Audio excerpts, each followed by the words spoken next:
Stanislas Roy, a survivor from Custer's 7th Cavalry Command, a native of France, served as a sergeant in Company A of the 7th Cavalry. This eyewitness account, I'll reveal the challenge of retracing Stanislas Roy's death-defying escape from Custer's last stand. Before we continue, please like and subscribe to our channel to support our community. He joined the 7th Cavalry in 1869 and re-enlisted on January 19, 1875, during the Nez Perce Campaign and the Battle at Bear Paw Mountain from October 2nd to 4, 1877. He risked his life to bring water to the wounded soldier under heavy enemy fire and was involved in the 28th Cincinnati, Ohio. On October 5, 1878, he received the Medal of Honor with the citation. He died on February 10, 1913, at Columbus Barracks in Ohio. On June 5th, there was a snowstorm between Heart River and O'Fallon Creek. Due to freezing temperatures, the wagon train stopped at Powder River and did not go to Rosebud before returning to Powder. We also discovered Indian graves in the valley between Miles City and Rosebud. Reno returned from his reconnaissance excursion to Fort Keoghas. Soldiers from G Troop damaged graves, robbed them, and discarded them. Along the Rosebud River, we discovered lowlands with Indian graves nestled among the remnants. McIntosh was informed by several individuals that G Troop may face consequences for their actions. Along the trail along the Rosebud River, we observed Indian ponies grazing on both sides for extensive stretches. According to Roy, on June 22nd, we departed from a campsite located in the woods about a mile east of the mouth of the Rosebud River. Custer's description shows that he followed a path that is now traced by the existing road after traversing a hill and reaching the Rosebud data point, which was a distance away from the river. Roy also mentioned that it was widely believed that Bob Jackson and Billy Cross never crossed at Fort A. Nobody recalls seeing them during the skirmish in the valley or on the west side of Fort A. Reno's advance consisted of Companies G, A, and Min. After crossing the river at any point, there was a patch of timber about 50 yards from the western bank of the fort, and we formed a line there. We dismounted around 200 yards ahead of the woodland, and the skirmish line advanced forward to the edge of the woods after hearing some soldiers say, "There goes Custer." We could see him on the hills to our right and across the river. According to Roy, Company G was on the right, followed by Company A and Company Monteith. There was no other company on the four-line. A group of Indians crouched in the trees ahead of the skirmish line, shooting diagonally to the southwest. The skirmish went west from the edge of the woods, not where it was depicted on the map. Witnesses reported Charlie Reynolds dismounting and injuring himself while attempting to pursue treating troops. He recalled losing control of his horse and being unable to manage it. I stuck with him, and he got us through. We were recalled from the skirmish line and entered the woods about 50 yards to recover my horse. I also spotted Wallace on horseback, leading the Troop G out. I inquired about the location of my horse, and Wallace said, "Grab any horse you can find and get out of here." He also mentioned that everyone fled from the southern side of the woods. I guess I remained on the skirmish line for about 20 minutes. I fired around 20 rounds of ammunition and saw Indians shooting diagonally towards our position. I also saw Indians on the opposite side of the river from the woods, maneuvering towards the east. I observed them moving through the trees. As I moved in, I spotted Gilbert, 3, emerging with 4 horses, one of which was mine. I quickly rode up and joined the column, yelling for Gilbert to follow and hurry. It lagged behind Gilbert and was sluggish to leave the woods.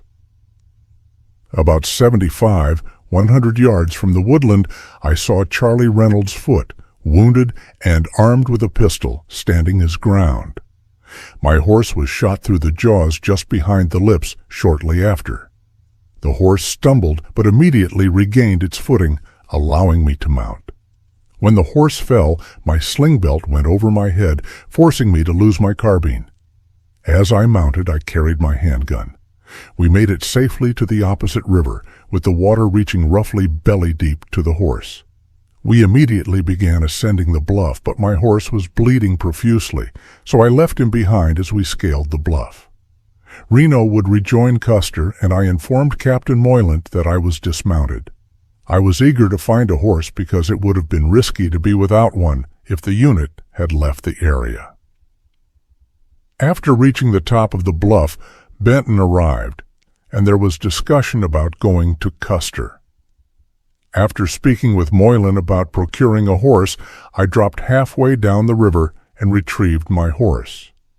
Shortly after Benteen arrived, Weir went out and later returned with Sioux in pursuit. Intense gunfire lasted until nightfall, and King was injured on the evening of the 25th. We constructed breastworks on the same evening. After the firing, Reno approached Moylan and asked a non-commissioned officer to lead 6 volunteers to stand guard in front of Company A's line. Moylan then asked one non-commissioned officer after another to volunteer. Hanago was injured. Sergeant Feeler rejected to volunteer. Sergeant McDermott was willing to go, but Moylan wished him to continue as first sergeant instead of being replaced by Sergeant Easley. Sergeant Easley explained he had been on watch duty the previous night. Moylan then requested me to go if men would join me. The following persons volunteered: Connor, Gilbert, Bancroft, McClurg, and Harris. Another individual, whose name I will not mention, initially volunteered but pulled out at the last minute before our departure. We offered to stand guard with one of them for one shift. When the Sioux were still active in the area, we stepped forward and requested orders from Reno. We were instructed to have the men sneak out once they were heard. Reno highlighted the need of 2 men being awake and chatting to stay alert. We were all fatigued and wanted sleep. Reno also warned that if the Indians opened fire early the next morning, we should separate and work individually rather than gathering together. My detail directed the picket duty at daybreak when the Sioux opened fire, depending on low grass and sagebrush. We safely and orderly returned to our line. My captain praised me for my work that night. The fighting began on June 26th and intensified until around 10 a.m. we saw the Sioux riding around us in vast numbers, resembling racehorses. They unleashed a barrage of gunfire that mowed down the sagebrush in front of us. A light rain shower happened at noon on the 26th, and although the men retained their civilian packer, he was fatally shot. He was stationed behind a breastwork along a company's line poncho to collect some of it, but they didn't catch much. In the morning of June 26th, F.C. Mann was holding a carbine. Mann was pointing his carbine behind a 3-foot-high breastwork for about 20 minutes when someone noticed something was missing. Upon closer inspection, he was discovered dead, struck in the temple, and killed instantaneously. Mann remained in position, sighting his pistol, without moving. Around 11 a.m. on June 26th, we added dead horses and extended our defensive line towards Bateen's location, providing better cover for the guys. In my opinion, Bateen saved the unit. Cowley 5 shown extraordinary bravery and nerve. As he felt thirsty, he chewed grass to moisten his mouth. However, he suffered from dehydration and required some time to recover. On June 26th, we had to secure him. After Benteen's advance, the demand for water increased, especially among the injured. Some enlisted men urged that volunteers should help gather water. The proposal was publicized, and the officers authorized anyone to volunteer. However, 19 guys offered, which they felt excessive. Only 12 people were allowed to go, with each carrying 2 canteens. Sergeant Feeler and 4 others served as sharpshooters, securing the timber along the riverbank and ready to shoot anyone attempting to fetch water. We descended from the west bank and prevented the Indians from taking cover there.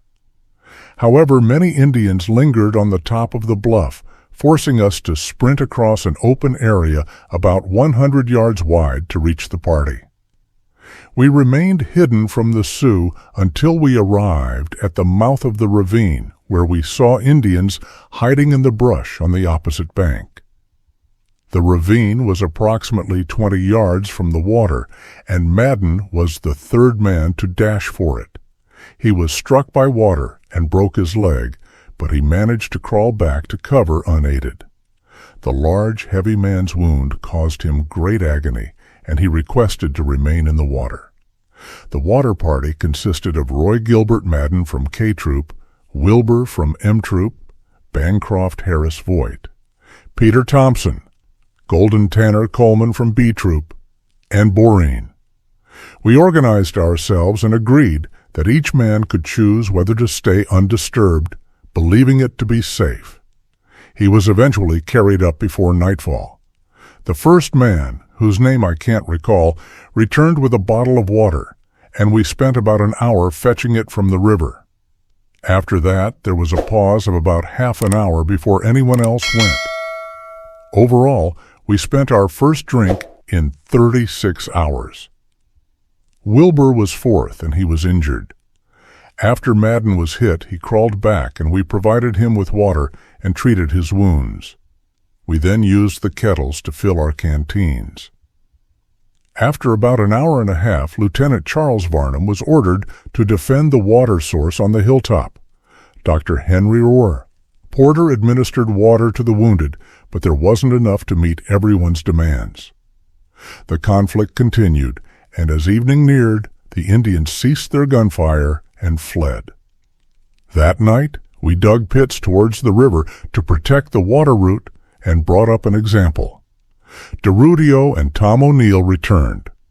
I heard DeRudio say hello, and George Bott, a guard from the supply of water for the men's use. That night, Fred Gerard, Bill Jackson, and Lieutenant Charles DeRudio responded with Lieutenant DeRudio and entered after receiving orders to advance. We were relieved and joyful when we saw Indians leaving the valley on June 26th, but we were skeptical. We witnessed the poor animals submerging their heads in the water and drinking.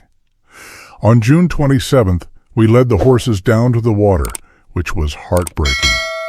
Infantry arrived and set up camp in the valley near McIntosh was killed. The officers from Gibbon's command generously donated sugar, lemons, and other supplies.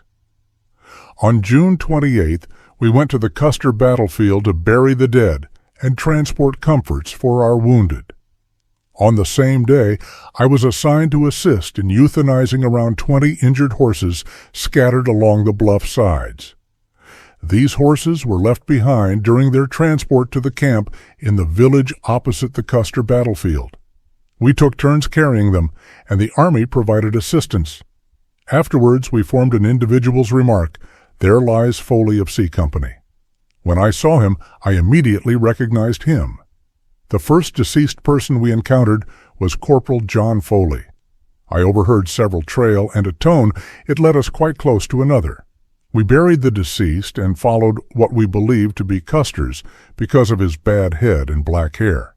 He appeared to be of middle age, and I was familiar with him. Foley was positioned at the least encountered by Sergeant Butler, and the distance from him to the first cluster of dead was 3/4 of a mile ahead of the initial cluster of deceased at C. The next body we saw at C was quite significant, and he lay approximately halfway between Foley and C. There were no deceased horses near Foley or Butler. I aided in burying the bodies on the western side of the ridge, and we completed with E Troop men near the gully. Afterwards, I grew queasy from the stink and went elsewhere to drink some water. Thanks for watching.